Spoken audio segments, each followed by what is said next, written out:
Iglesia Bautista Misionera del Talar le invita a escuchar el siguiente mensaje que edificará su fe.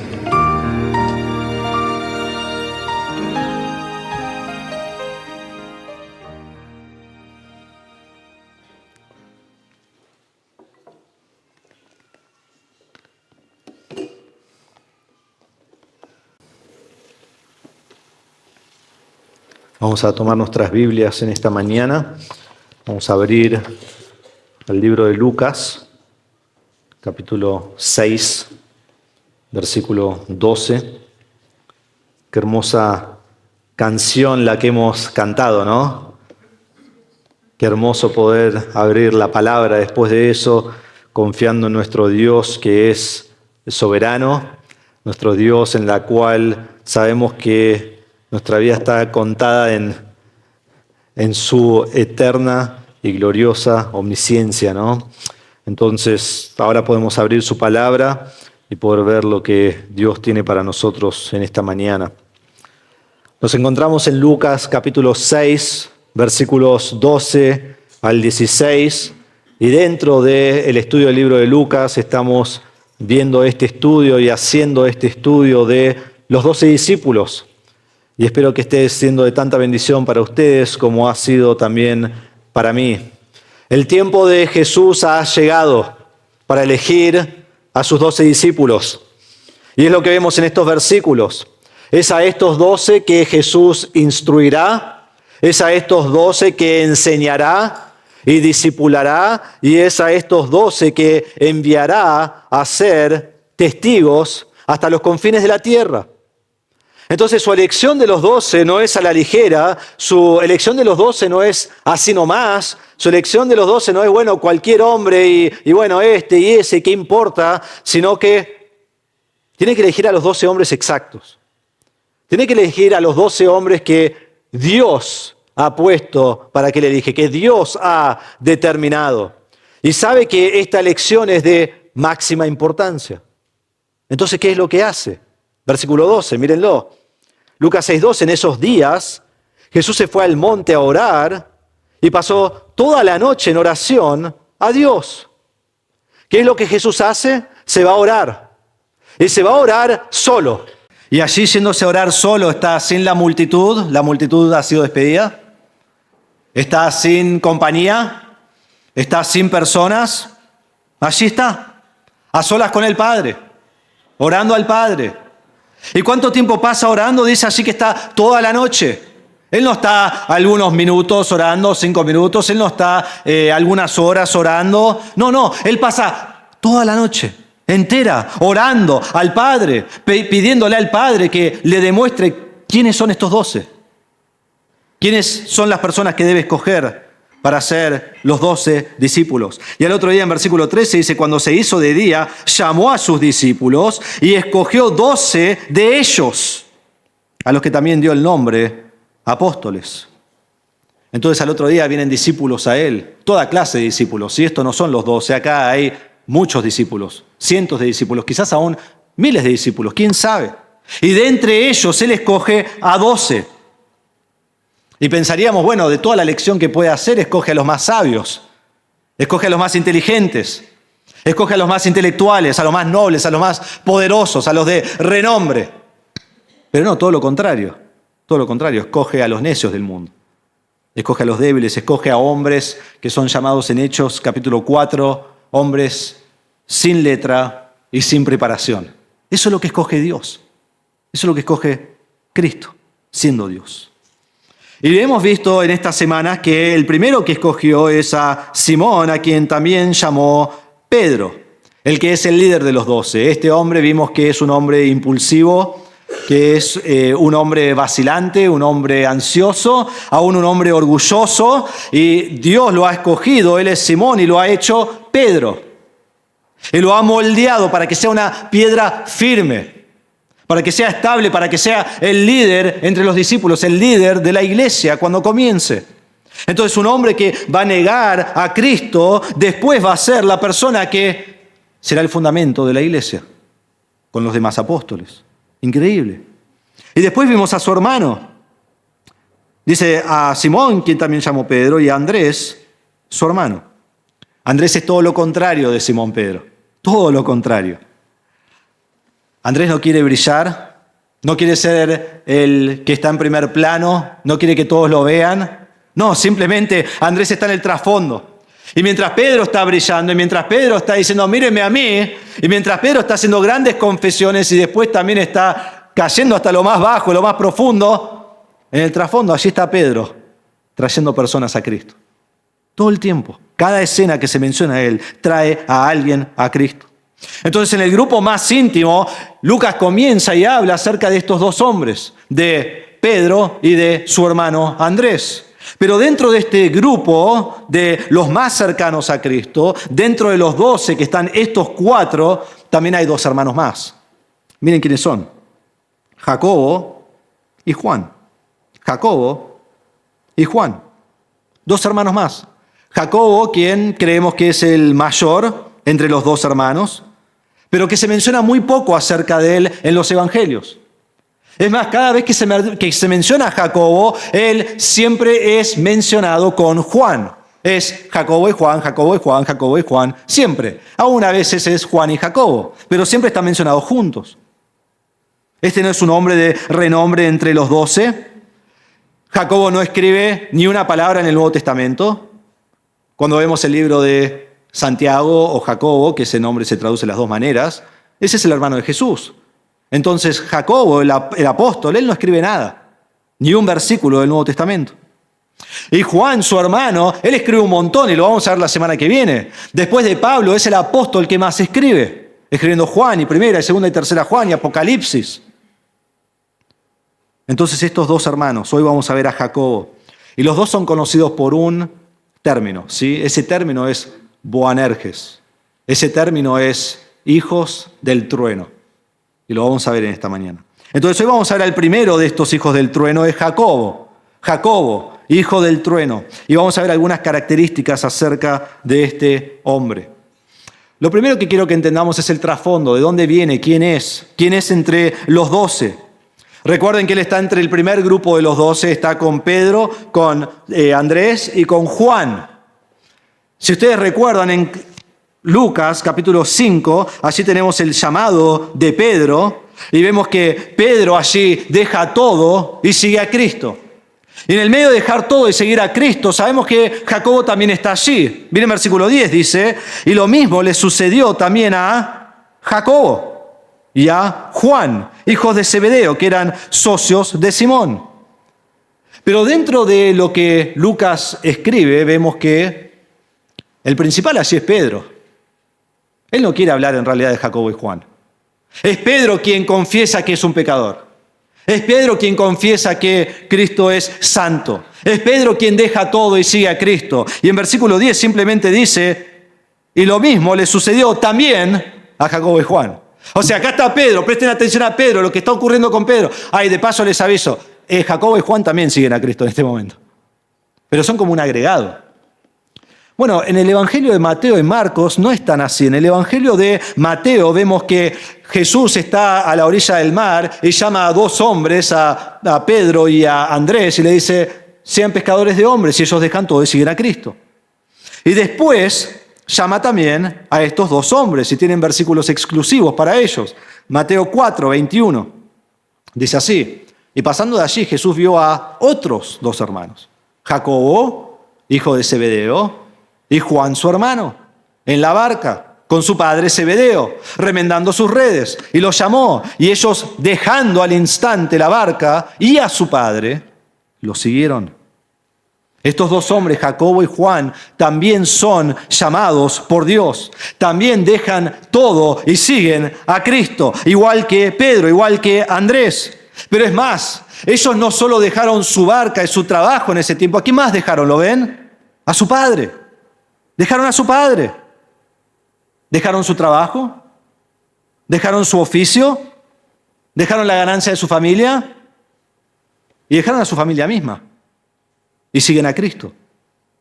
En Marcos 1:20 nos dice que Jesús al instante los llamó. Y en Mateo 4:22 dice que estos 2 hombres, dejando al instante la barca y a su padre, los siguieron.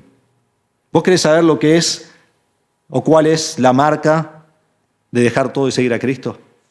¿Cuál es la marca de dejar todo y seguir a Cristo? Acá está. Es esta. Es estar dispuesto a dejar tu trabajo. Es estar dispuesto a dejar tu hogar. Es estar dispuesto a dejar tu familia. Ahora, cuidado con eso. No puedes dejar a tu marido o tu esposa, ¿sí? No podés. Pero hijos, estar dispuestos a dejarlos ir. Padres, estar dispuestos a irse de casa para servir al Señor. Es dejar todo por la causa de Cristo. Y como dije, como padre, estar dispuesto a dejar a mis hijos que Dios los use como Él quiere. Jacobo y Juan tienen una vida cómoda. El negocio va bien, trabajan con familia, viven todos juntos en Capernaum, en la misma ciudad, está toda la familia. Y Cristo los llama a una vida de sufrimiento y muerte por su causa. Y ellos al instante dejan todo y siguen a Cristo. ¡Wow! Y aún la madre de Jesús seguía a Cristo. La vamos a ver en un momento en Mateo 20:20 que ella hace una petición ante Jesús. Al final de los evangelios, cuando crucifican a Jesús y lo sepultan, dice que hay algunas mujeres allí que veían a Jesús mientras Él estaba siendo sepultado, y entre ellos estaba la madre de los hijos de Zebedeo. Y nos dice que esa mujer se llama en Marcos, en el pasaje paralelo, Salomé, y ella es seguidora de Cristo. Está entre las mujeres que ve a Cristo sepultado, y después está entre las mujeres que van el domingo a la mañana al rayar el alba y llegan allí con las especias para ungir el cuerpo de Cristo. Y entre ellos hay varias mujeres y una es Salomé, la madre de Jacobo y Juan. Y nos dice el texto que estas mujeres estaban con Jesús cuando estaba en Galilea y lo seguían y le servían, y había muchas otras que habían subido con él a Jerusalén. Entonces servían a Jesús en su ministerio de Galilea, y cuando Jesús hace su camino al sur, a Jerusalén, para morir en la cruz, ellas también lo siguen. No es que están solo los 12, ellas también están allí y lo siguen. Y ahí está la madre de los hijos de Zebedeo. Entonces toda esta familia está comprometida al Señor, toda esta familia está comprometida a Dios. Y no nos extraña, porque en el momento que dice, síganme, ellos dejan todo y siguen a Cristo. Dejan todo y siguen a Cristo.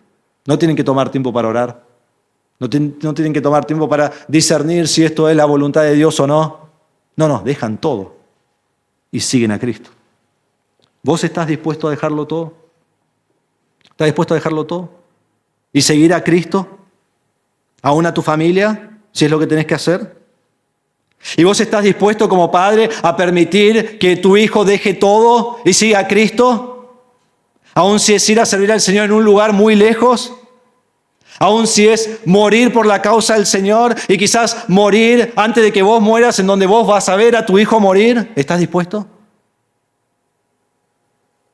Esta familia estaba dedicada a Dios y no importaba las consecuencias, estaban dispuestos a que sus hijos sirvan al Señor.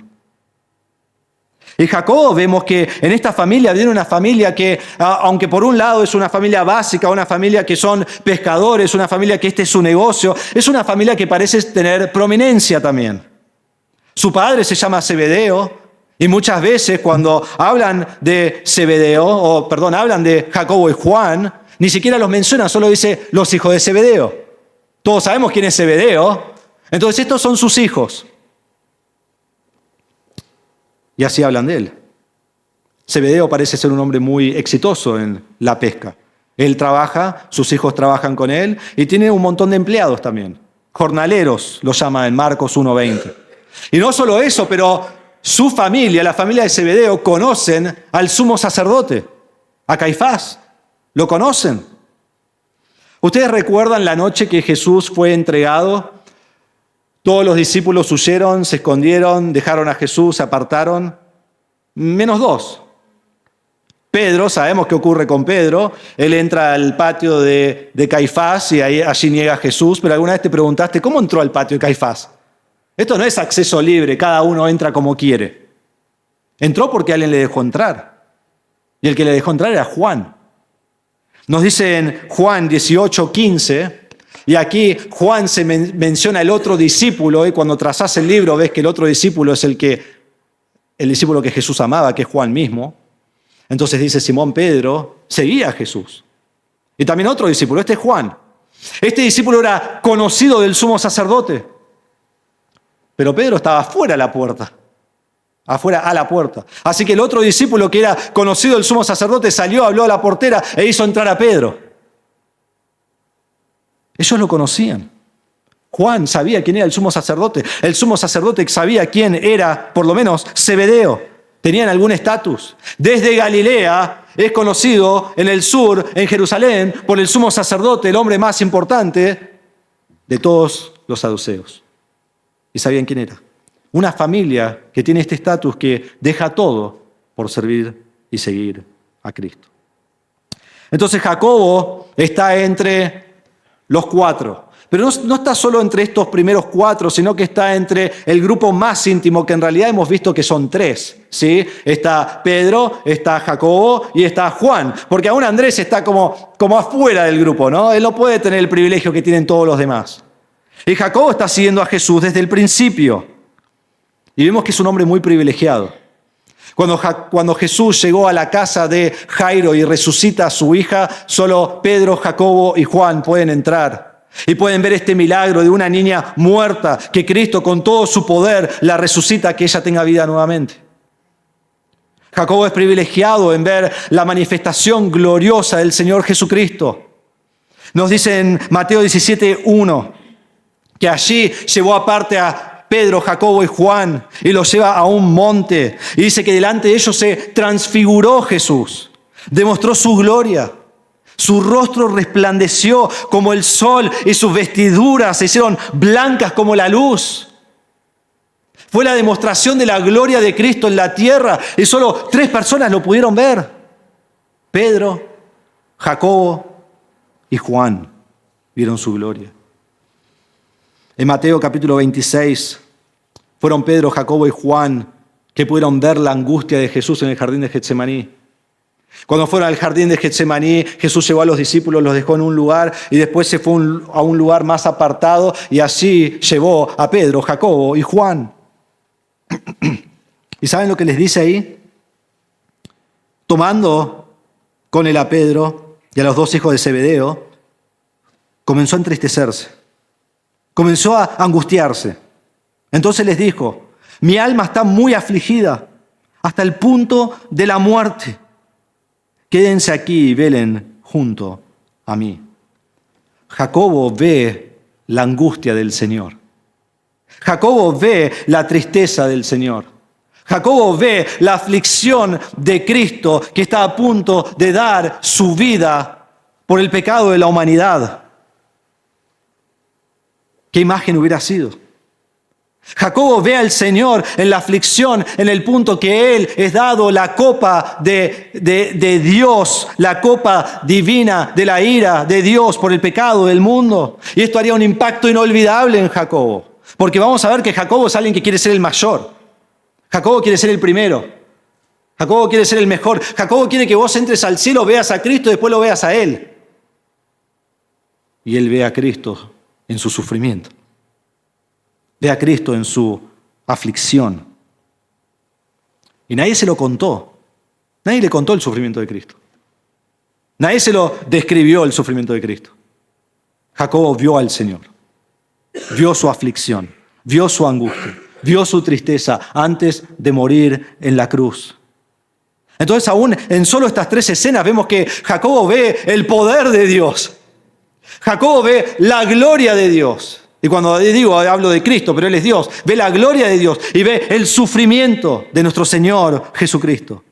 Un autor dice: todos estos acontecimientos tienen que haber fortalecido inmensamente su fe y preparado para el sufrimiento y el martirio que habría de enfrentar. En realidad, si lo pensamos, Jacobo está en este grupo que creo que podríamos decir es el grupo más privilegiado de la historia del mundo. Caminar con Jesús. Entre los 12 y aún más entre Pedro y tu hermano Juan, y estar tan cerca de Cristo. Y él lo vio. ¿Cómo se llamaba este hombre? ¿Cómo le decían? Bueno, ya vamos a ver su nombre, ¿no? Pero cuando estamos estudiando los 12 podríamos ver que Pedro es el líder, Sí, sabemos que él es como el primero ahí en el grupo.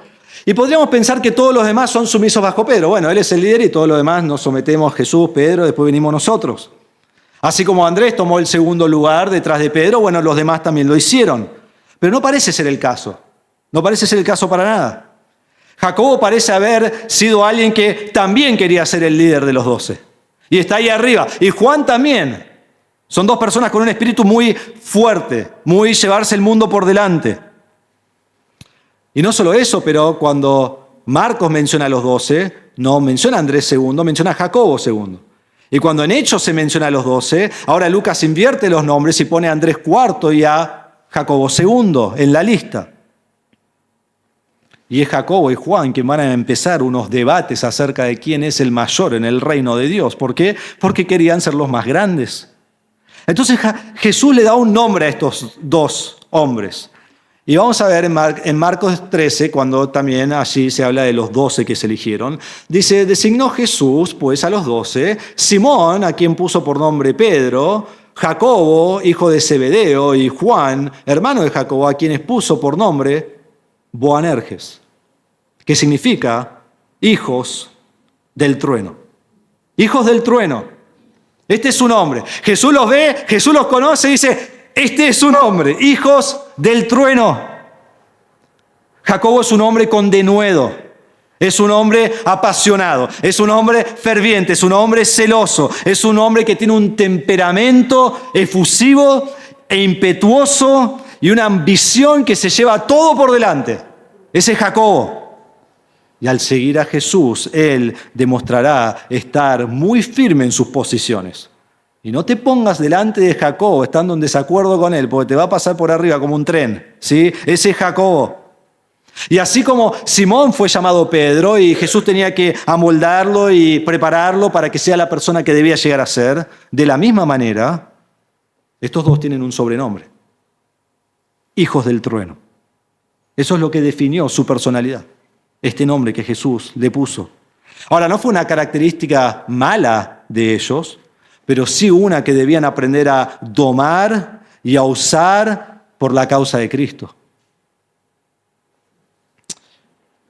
Pero es increíble que muchas veces Dios usa personas como estas para llevar a cabo su ministerio, en distintos momentos de la historia. Tenemos, por ejemplo, a Juan el Bautista. ¿Recuerdan su carácter? Él está en el Jordán, él está predicando el Evangelio, todos vienen a escucharlo y allí llegan los fariseos, los religiosos del tiempo para ver quién es este hombre y cuando llegan, ¿él qué les dice? ¿Quién les enseñó a huir de la ira venidera? Hagan frutos dignos de arrepentimiento. Pero más que eso, él les dice, camada de víboras, camada de víboras. Tiene un espíritu muy fuerte. A Herodes le dice, no te es lícito tomar la mujer de tu hermano. La cual fue la frase, la exhortación que lo llevó a su muerte, porque después Herodías lo quería matar y lo mató. Engañó a su marido para que lo mate. Así fue Martín Lutero. Martín Lutero enfrentando a la Iglesia Católica. Martín Lutero enfrentando al Papa mismo. Martín Lutero quemando la bula papal y siendo en esencia excomulgado de la Iglesia, que significa, según ellos, que él no podía ser salvo. Y él dice, a mí no me importa, yo voy a hacer lo que Dios quiere que yo haga.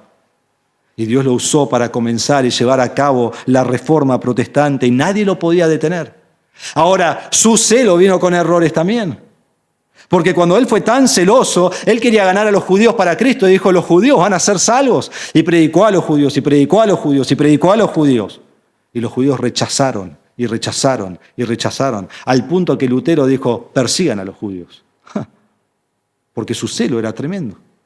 Y aún lo usó a veces equivocadamente.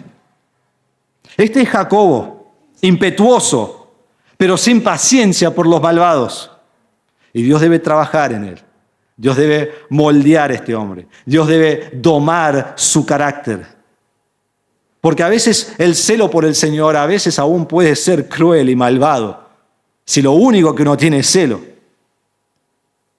Entonces él tiene que controlar esto para poder ser usado y utilizado por Dios. Pero debemos entender que Dios usa a hombres celosos por él, celosos sin igual por su palabra, celosos por su santidad, celosos por su nombre, totalmente consumidos aún por el celo del Señor. Recuerden lo que hizo Jesús cuando llegó al templo y estaban vendiendo allí en el templo. ¿Qué hizo? Tiró todas las mesas, echó a todos, porque tenía celo por su Padre. Pero mientras Jesús hace eso, Él tiene en su corazón una calma interna y un amor por los perdidos.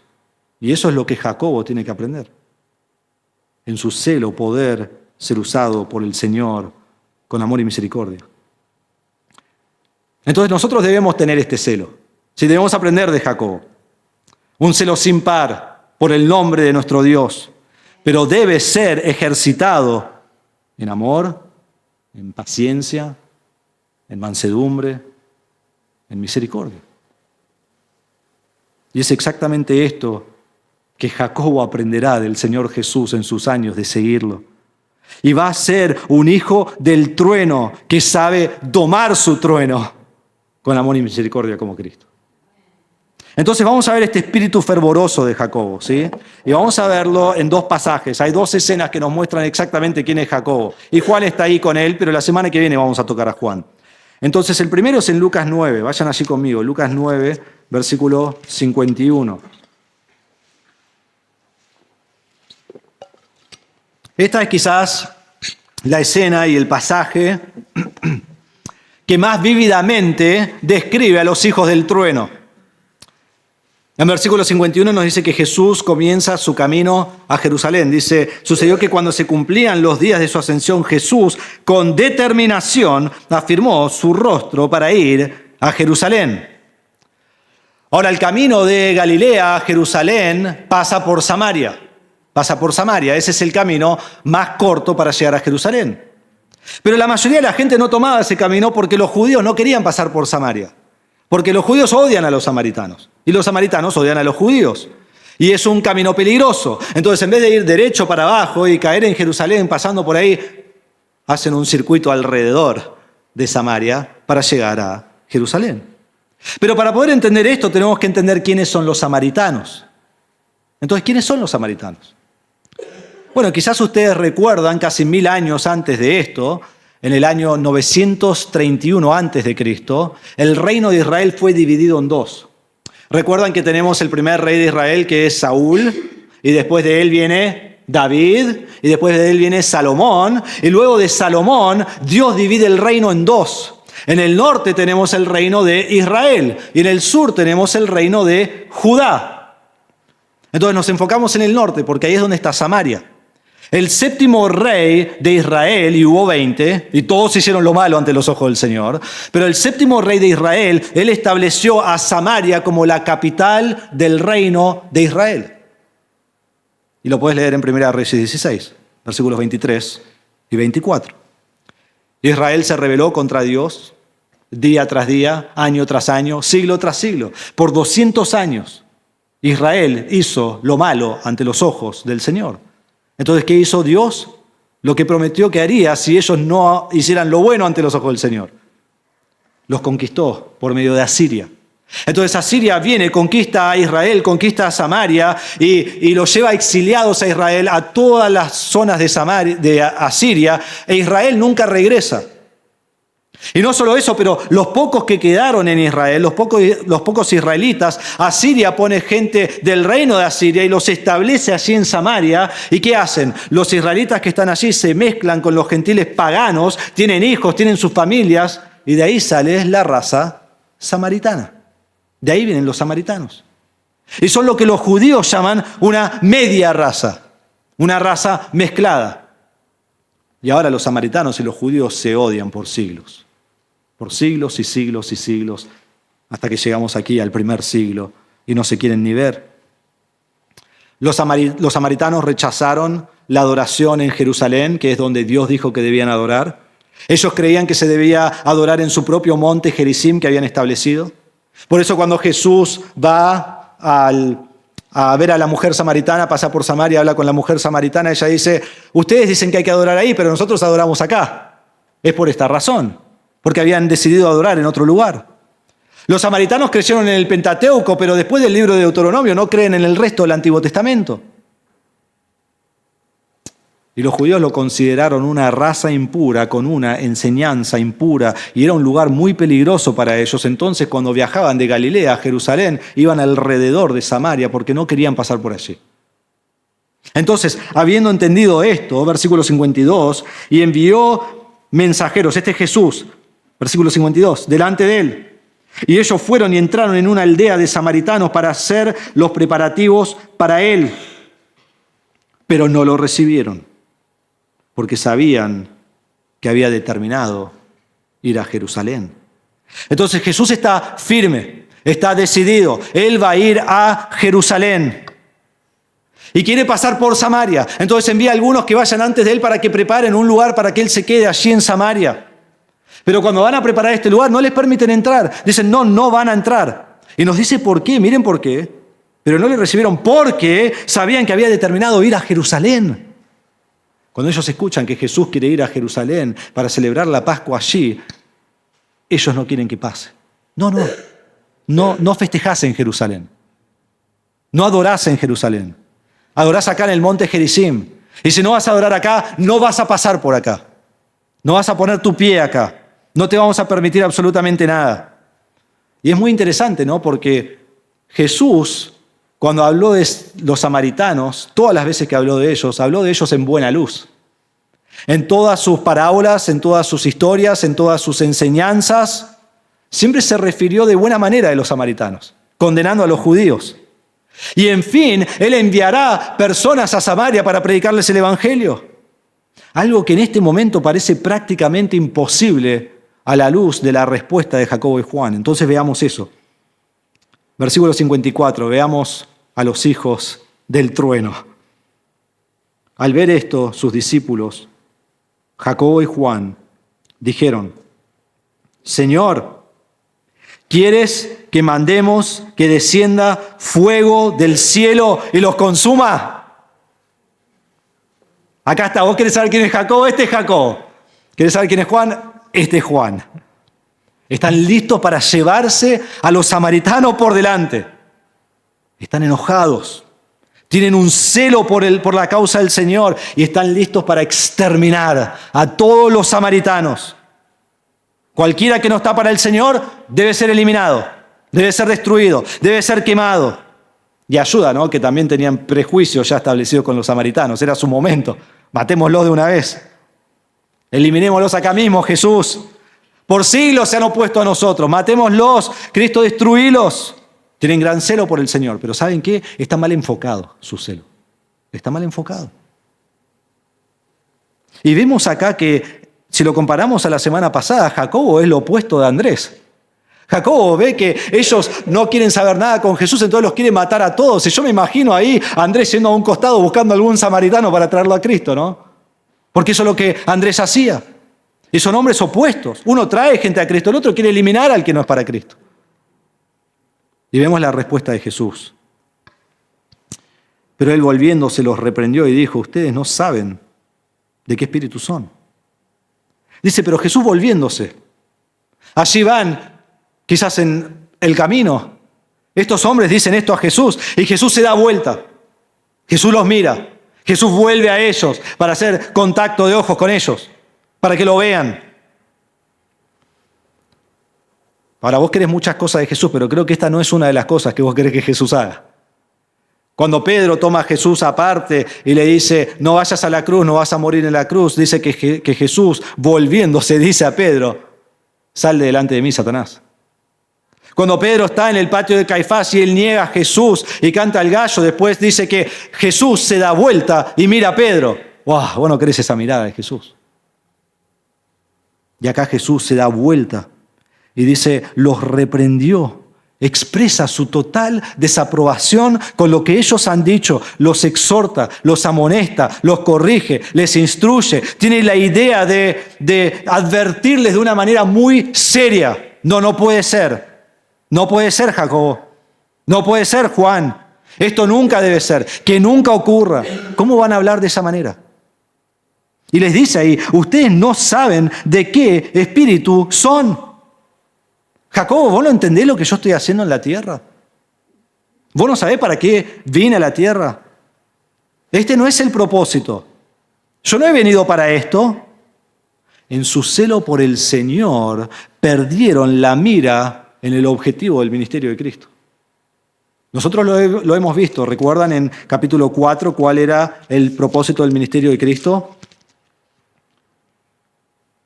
El Espíritu lo ungió para anunciar el Evangelio a los pobres, para proclamar libertad a los cautivos y la recuperación de la vista de los ciegos, para poner en libertad a los oprimidos, para proclamar el año favorable del Señor. Y si ustedes no saben de qué espíritu son, en su celo por defender a Cristo, quisieron destruir a los samaritanos. En su celo por el rechazo que los samaritanos tuvieron de Cristo, quisieron juicio sobre los samaritanos. Y Jesús dice, no, su celo y su enojo están mal enfocados. Entonces, versículo 56, Jesús dice, porque el Hijo del Hombre, y este es el término favorito de él acerca de sí mismo, no ha venido para destruir las almas de los hombres, sino para salvarlas. Cristo no ha venido a destruir las almas, para nada. Cristo no ha venido a quemar a las personas. Cristo no ha venido a consumirlos con fuego. Cristo vino para salvar. Cristo vino para mostrar amor y misericordia y bondad. Nos dice en Lucas 19:10, porque el Hijo del Hombre ha venido a buscar y a salvar lo que se había perdido. Cristo vino para salvar. Juan 3:17. Nunca escuchaste esa cita, ¿no? Siempre es Juan 3:16. Juan 3:17. Porque Dios no envió a su Hijo al mundo para juzgar al mundo, sino ¿para qué? Para que el mundo sea salvo por él. Juan 12:46. Jesús dice, yo la luz he venido al mundo para que todo el que cree en mí no permanezca en tinieblas. Si alguno oye mis palabras y no las guarda, yo no lo juzgo, porque no vine a juzgar al mundo, sino para salvar al mundo. Ahora entendamos muy bien, un día Cristo regresará para juzgar. Él es el juez del mundo y Él está siendo paciente hoy, esperando a que las personas sean salvas, pero un día juzgará. Pero este no era el momento todavía que Él vino a juzgar. Y en Mateo 20:28 también nos dice exactamente qué hace, así como el Hijo del Hombre no vino para ser servido, sino para servir y para dar su vida en rescate por muchos. ¿Sabes para qué vino Cristo? Para que los peores pecadores, los que los rechazan, los que los odian, aún los samaritanos, conozcan a Cristo. Un autor dice así, el ejemplo de Jesús enseñó a Jacobo que la bondad amorosa y la misericordia son virtudes que hay que cultivar tanto y a veces más que la indignación justa y el celo apasionado. Y esto habrá quedado para siempre guardado en su mente y grabado en su corazón. Para siempre. Pocos años más tarde, el Evangelio llegaría a los samaritanos en Hechos capítulo 8. ¿Y quién va allí? Pedro y Juan. Y Juan. Y van a predicar el Evangelio. Y los samaritanos son salvos y los samaritanos son puestos en el cuerpo de Cristo. Indudablemente ellos merecían ser destruidos con el fuego del Señor. Es lo que merecían. Pero llegaron a conocer la gracia del Señor. Y eso es lo que Dios quiere enseñarle a Jacobo aquí. Y te pregunto a vos, ¿vos demostrás amor, gracia, bondad y misericordia por los perdidos?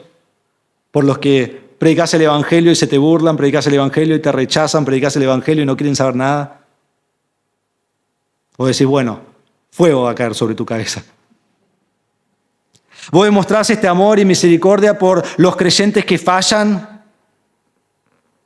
O tu celo por el Señor es tan desmedido, está tan fuera de la balanza que nunca hay misericordia, que siempre falta la demostración de amor, que es tolerancia cero, te equivocaste afuera y afuera para siempre. El celo apasionado de los hijos del trueno es un don del Señor, pero que debe ser tomado con misericordia y amor. Y eso deben aprender.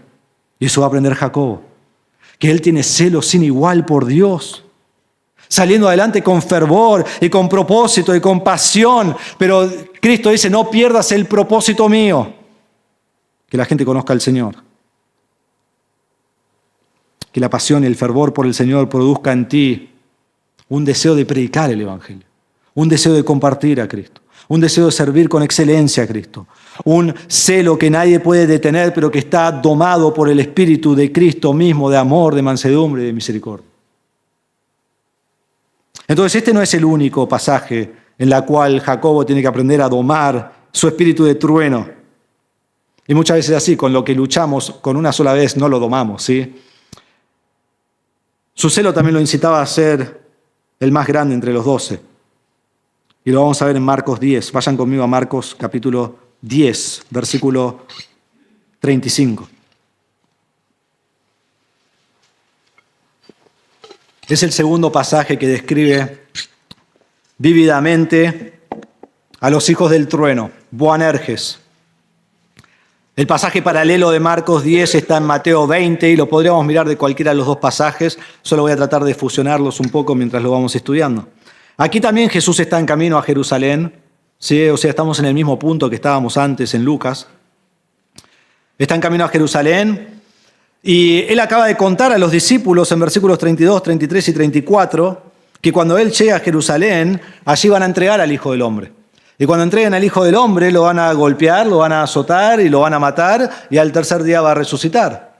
¿No? Y pensamos, bueno, la respuesta de los discípulos debe ser, wow, sí, debe ser verdad, y bueno, ¿cómo voy a vivir yo para el Señor? ¿No? Entonces, el versículo 35, se acercan Jacobo y Juan. Los llevan aparte a Jesús. Los hijos del trueno, para hacer una pregunta.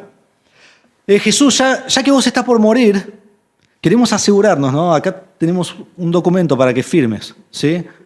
Firmá acá abajo, antes de que mueras, para que todos los discípulos sepan lo que va a ocurrir. ¿Quién va a tener el mejor lugar en el reino, ¿sí? Porque vemos que tu tiempo es corto, te queda como una semana, entonces si podés ocuparte de esto en este momento. Mateo 20:20 dice que la madre se acercó a Jesús. La madre se acercó para hacer esta petición por los dos hijos, por los dos hombres, o los dos nenes, ¿no? Que necesitan que su mamá venga y hable por ellos. Ahora, no sabemos mucho acerca de la madre, pero si los dos hijos son el hijo del trueno, la madre es el trueno, ¿sí? O sea, no te metas con la madre. Y ella viene ante Jesús. Y ella tiene el coraje de pedirle a Jesús los mejores lugares en el reino para sus hijos. Versículo 35 dice que estos hombres se acercan y dicen, Maestro, queremos que hagas por nosotros lo que te pedimos. ¿Sí? Como dos nenes, ¿no? Viene un chiquito de 5 años, dice, papi, quiero hacer tal cosa y te lo voy a pedir, pero me tenés que prometer que lo vas a hacer antes de que te lo diga. Y no vale cruzar los dedos, no vale cruzar las piernas, me lo tenés que prometer. Eso es lo que están haciendo acá. La madre es más sutil. Cuando dice en Mateo 20, dice que ella viene y se postra en adoración delante de Jesús, ¿no? Es un poco más inteligente que los hijos para hacer este pedido. Entonces Jesús le dice, ¿qué quieren pedir? Y el versículo 37 dice, concédenos que en tu gloria nos sentemos uno a tu derecha y el otro a tu izquierda. Quieren los mejores lugares. Queremos los dos lugares prominentes en el reino. Ahora no vamos a ir ahí a leerlo, pero en Mateo 19:28, que es el contexto en el cual se encuentra esta petición de la madre, Jesús, entre todas las cosas que dijo esto. En verdad les digo que ustedes que me han seguido, en la regeneración, cuando el Hijo del Hombre se siente en el trono de su gloria, ustedes se sentarán también sobre 12 tronos para juzgar a las 12 tribus de Israel. Jesús le dice, ustedes tienen un lugar súper privilegiado en el cielo, se van a sentar sobre 12 tronos, pero ¿saben qué? Esto no fue suficiente para ellos. Esto no fue suficiente para su madre. Ellos no quieren un trono, ellos quieren el trono. No quieren un lugar de honor, quieren el lugar de honor. Quieren ser los primeros, quieren ser los reconocidos, quieren ser los más cercanos a Cristo. Ahora pensemos esto, entre un montón de discípulos, ellos ya están entre los 12. Entre los 12, ellos ya están entre los 3. Pero ellos quieren los 2 mejores lugares en el reino de Dios. Lo que tienen no es suficiente.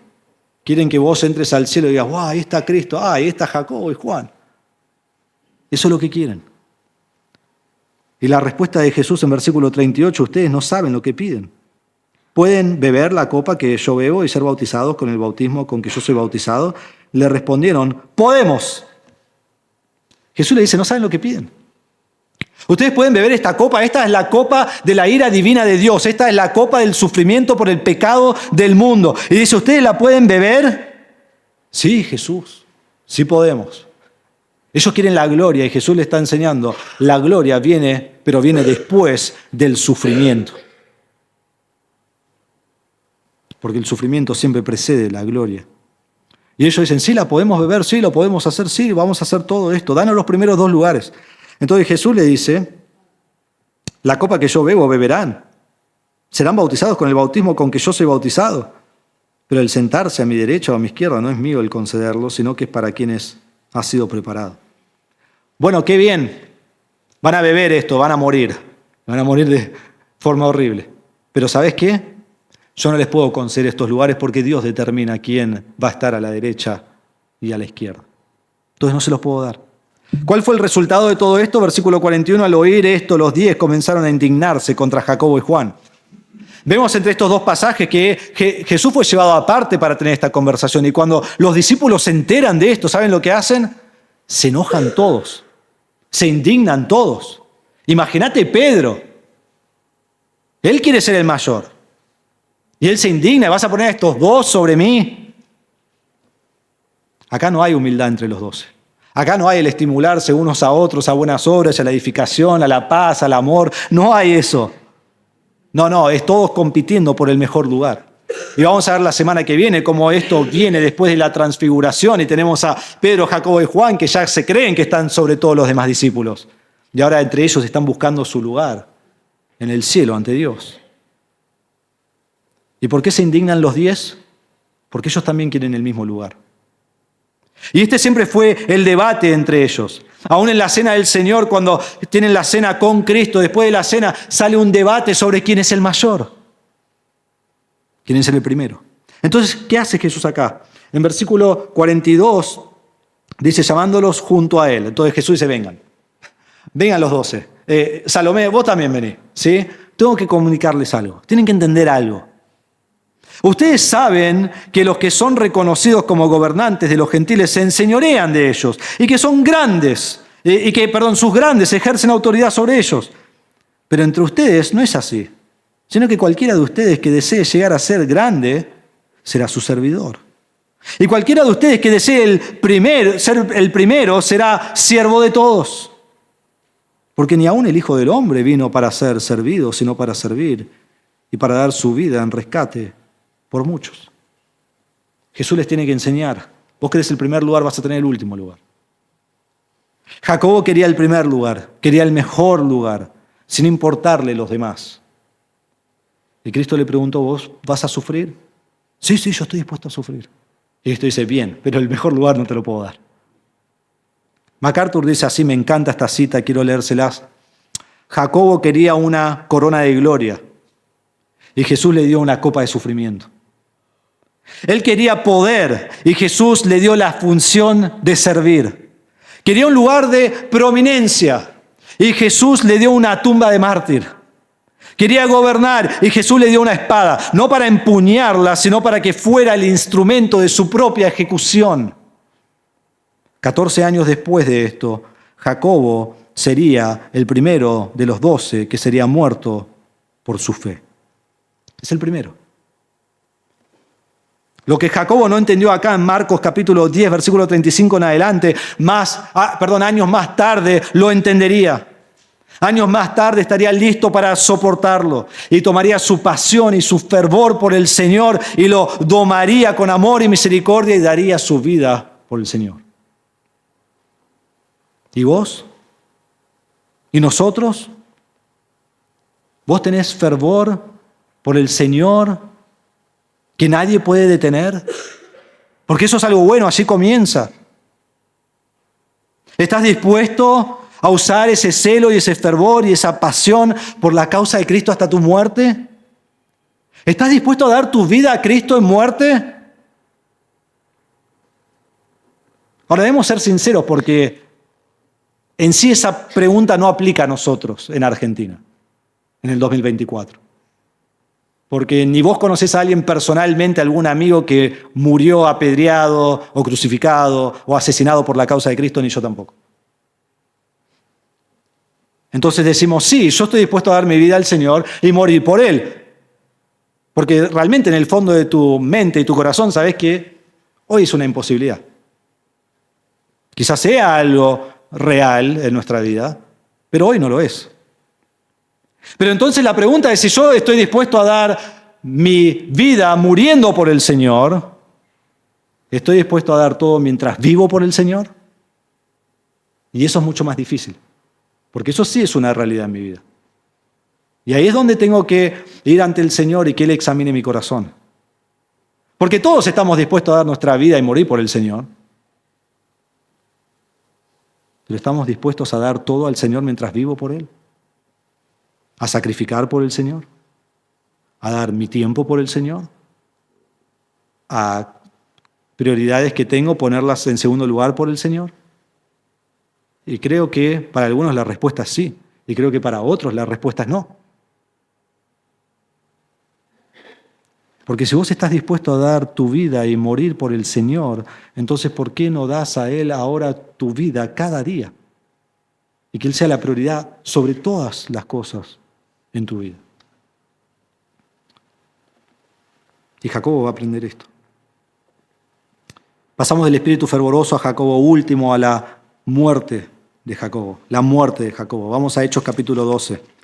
De todos los discípulos que vamos a ver, este es el único que no tenemos que confiar en la historia y lo que nos dice, ¿no? Lo podemos ver directamente de la Biblia.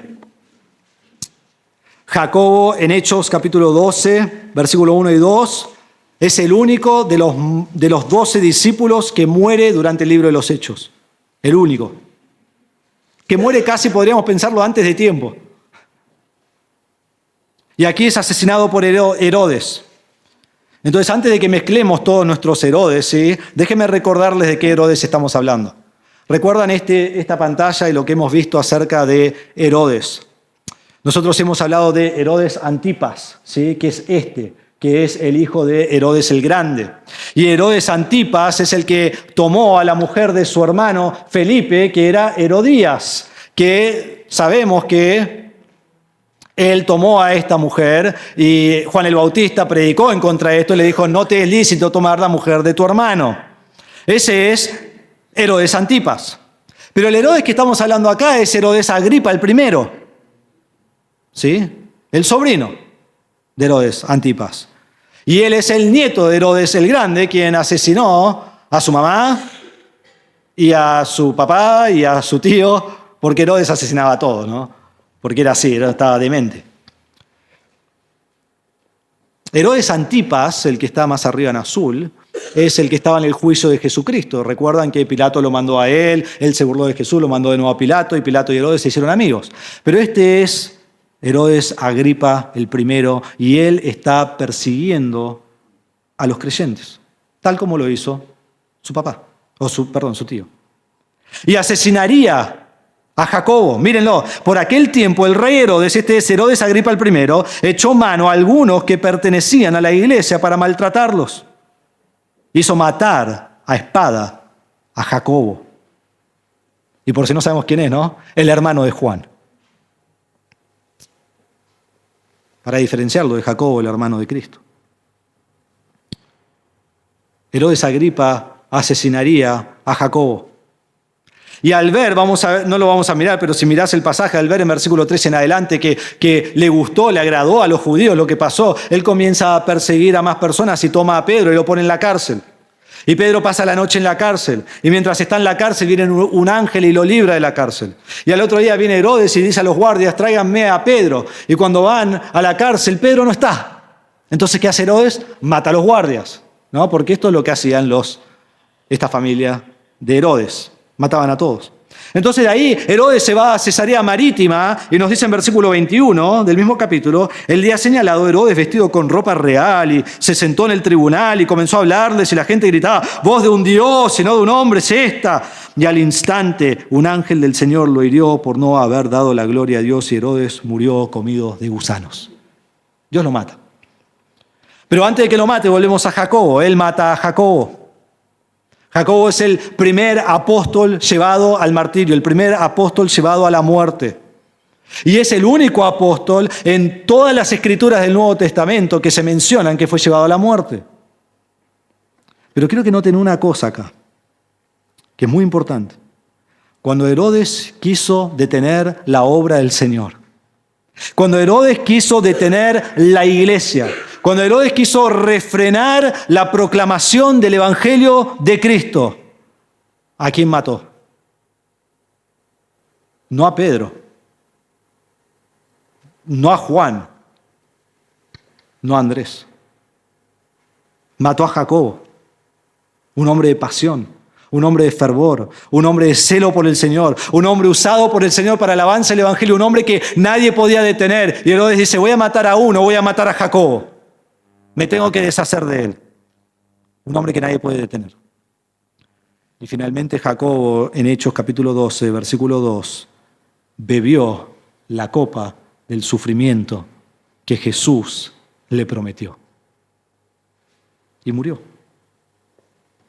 Pero aún así Herodes no pudo detener la proclamación del Evangelio, porque si miramos más abajo en versículo 24, después de que Herodes muere, dice, pero la palabra del Señor crecía y se multiplicaba. Amén.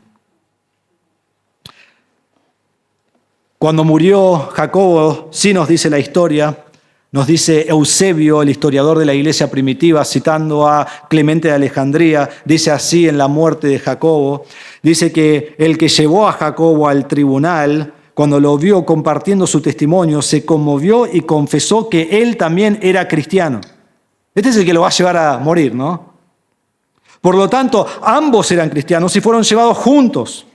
Y en el camino le pidió a Jacobo que lo perdonara y Jacobo, después de pensar un momento, le dijo, la paz sea contigo. Y le dio un beso. Y ambos fueron decapitados al mismo tiempo. Y MacArthur dice así. Me encantó esto, escúchenlo. Así, al final de su vida, Jacobo demostró haber aprendido a ser más como Andrés, trayendo personas a Cristo en lugar de querer ejecutar juicio. Boanerges, el hijo del trueno, dio su vida llevando a otros a Cristo. Qué increíble. Entonces, hermanos, Jacobo nos deja un ejemplo de un hombre apasionado, un hombre fervoroso, un hombre celoso por Dios. Su nombre es Boanerges, hijo del trueno. Vos, mi hermano, vos tenés pasión por el Señor. ¿Tenés pasión por el Señor? ¿Tenés celo por el Señor? Como lo tuvo Jacobo. Porque allí debe comenzar, debe haber un fuego encendido en mi alma por el Señor que nadie puede apagar, que ninguna circunstancia puede apagar, que ningún mal que me hagan puede apagar. Un celo por el Señor, que nadie puede detener, nadie me puede frenar de vivir por el Señor, nadie me puede frenar de servir con excelencia al Señor. Un celo que es reflejado en todo momento.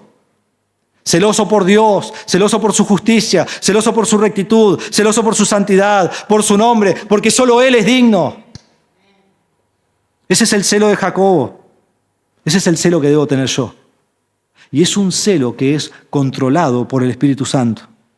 Celo y pasión con paciencia, amor, misericordia.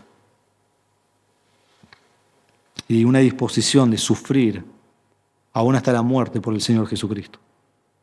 En tu celo demostrás amor y misericordia a los demás. En tu celo estás dispuesto a dar todo por el Señor, aún tu propia vida, en vida y en muerte. Este es Jacobo y este es el ejemplo que él nos deja a nosotros. Y si hoy estás sin Cristo, hoy has venido, no conoces a Cristo como tu Salvador, no has puesto tu fe en Él. Quizás viniste solo, quizás alguien te invitó, quizás tenés familia o amigos que todo el tiempo te están contando acerca de Cristo. Todo el tiempo te están proclamando el Evangelio. Y tienen una pasión porque vos seas salvo, que vos entiendas el Evangelio. Y quiero decirte que no es porque están locos, ¿sí? Pues no están locos. Y no es porque alguien le lavó el cerebro. No. No es porque están confundidos en cuanto a la vida y cómo funciona. Y no es porque están en una etapa de religiosidad en su vida. No, para nada. Es porque no desean otra cosa más y no tienen otro anhelo más de que vos conozcas al Señor Jesucristo como tu Salvador. Y al conocer a Cristo, des tu vida a Él. Dejes todo y sigas a Cristo. Entonces, ¿por qué no crees en Cristo hoy? ¿Por qué no crees en Cristo hoy? Arrepentite de tus pecados. Pedí perdón por tus pecados. Aborrece tus pecados y cree en Cristo, quien es Dios, quien vino a este mundo y murió en la cruz por tu pecado. Y al tercer día resucitó. Y la Biblia dice que todo aquel que confiesa que Cristo es Señor, que cree esto en su corazón, tiene vida eterna. Tiene la salvación. Y si crees, entonces dispone toda tu vida al servicio del Señor, con celo y con pasión, con misericordia y con amor. Este es Jacob, el hijo del trueno, un creyente con celo y pasión, usado de manera asombrosa, siendo moldeado por las manos de Dios mismo para ser el siervo extraordinario que Dios puede usar. Y Él puede hacer lo mismo contigo. Vamos a orar. Padre, te damos gracias por tu palabra en esta mañana. Qué impactante es ver a estos hombres. Hombres del cual el mundo no es digno. Hombres que comienzan sin letra, sin preparación. No son los nobles, no son los sabios. Parecen los últimos que deberían ser elegidos. Y Padre, tú los escoges, les instruyes y los preparas para llevar el Evangelio, edificar la iglesia que Cristo está edificando. Y te damos gracias por la vida de Jacobo. Aprendemos tanto de él. Primero, de tener un celo por el Señor. Porque quizás ni puedo pensar en este mensaje sin pensar, yo ni tengo ese celo por el Señor. Bueno, ahí comienza. Y te pido, Señor, que avives el fuego en el corazón de cada hermano, que tengamos celo por el Señor. Y después entendamos también cómo domar ese celo, con amor y misericordia, con el ejemplo de Cristo. Padre, qué bendición ha sido ya estudiar estos tres hombres. Pedimos que nos sigas instruyendo y enseñando acerca de los otros hombres que fueron elegidos para ser los discípulos y los apóstoles. Y así nosotros estemos dispuestos a ser usados por ti, dándote todo aspecto de nuestra vida, todo momento de nuestra vida, en sacrificio por ti, para la gloria de tu nombre. Y Padre, si hay alguien que aquí no conoce a Cristo, te ruego, Señor, te ruego que el Espíritu Santo obre en su vida, que tenga convicción de pecado y que se vaya de aquí confesando a Cristo como Salvador. Te damos gracias por tu palabra, en el nombre de Jesús. Amén.